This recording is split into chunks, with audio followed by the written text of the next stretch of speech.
Hello guys, இன்னைக்கு நம்ம சேனலில் ஒரு சூப்பரான கொண்டு வந்திருக்கேன். படத்தோட நேம் என்ன பார்த்தீங்கன்னா கிருஷ்ணா கிங் புரி. இந்த படம் வந்து தெலுங்கு பேய் படங்க.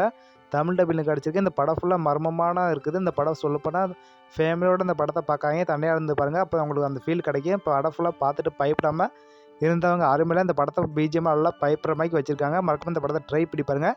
இந்த படத்தோட ஒன்லைன் ஸ்டோரி பார்த்தீங்கன்னா, நம்ம ஹீரோ வந்து ஒரு கேங் இருக்காங்க. அந்த கேங்குக்கு என்ன பண்ணுறாங்கன்னா, வேலை என்ன பார்த்தீங்கன்னா, அந்த ஒரு ஒரு வீட்டில் பேய் வீடு இருக்கு பார்த்தியா, அந்த பேய் வீட்டில் தீ எறிஞ்ச வீடு அந்த மாதிரிலாம் இல்லையா, அங்கே போய் பேய் இருக்கா இல்லையா அந்த அந்த மக்களெல்லாம் கூப்பிட்டு போயிட்டு அவள் காசு வாங்குறது இவங்களோட வேலையாக இருக்குது. அது ஒரு ஆஃபீஸும் இருக்குது.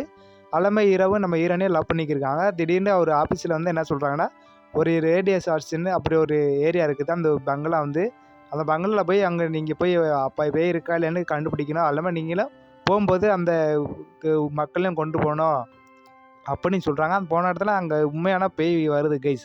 அந்த பேய் பங்களாவில் போன முன்னாடி அங்கே ரேடியஸ் ஹவுஸில் ஒரு பையனோட ஆத்மா இருக்குது.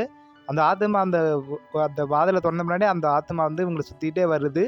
அலமை ஏன் வந்துச்சு, லாஸ்ட்டில் ஹீரோயின் மேலே அந்த பேய் ஏறுது கைஸ். அது மட்டும் இல்லாமல் நம்ம ஹீரோ மேலே அந்த பேய் வந்து எப்படி அந்த ஹீரோன்ட்டேருந்து எப்படி காப்பாற்ற போகிறாரு. இந்த படத்தோட கதையாக சொல்லப்போனால் அந்த படத்தில் வந்து அந்த பையனுக்கு நிறைய பிரச்சனைலாம் வருது. அந்த பிரச்சனைனால என்னென்ன சால்வ் பண்ண போகிறாரு, அந்த ரேடியஸ் செட்ஸ்ன்னு எப்படி அழிக்க போகிறாரு, அந்த பேய்ட்டு வந்து எப்படி நம்ம ஹீரோனை காப்பாற்ற போகிறாங்க.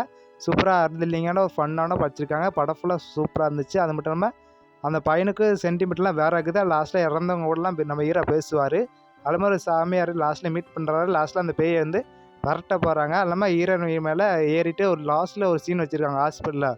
வேறு லெவலில் இருந்துச்சு. பேய்க்கு அந்தங்க திக்கு திக்குன்னு இருந்துச்சு. படம் ஃபுல்லாக பயங்கரமாக பயப்படுற மாதிரி இருந்துச்சு.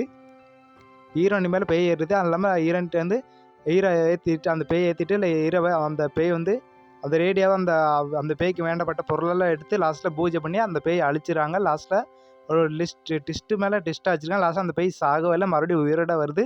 அதில் இப்போ படத்தோட 2வும் போட்டாங்க. இந்த படம் 2 வந்தால் தான் தெரியும். மறக்காம இந்த படத்தை ட்ரை பண்ணி பாருங்கள். படம் சூப்பராகுது. படம்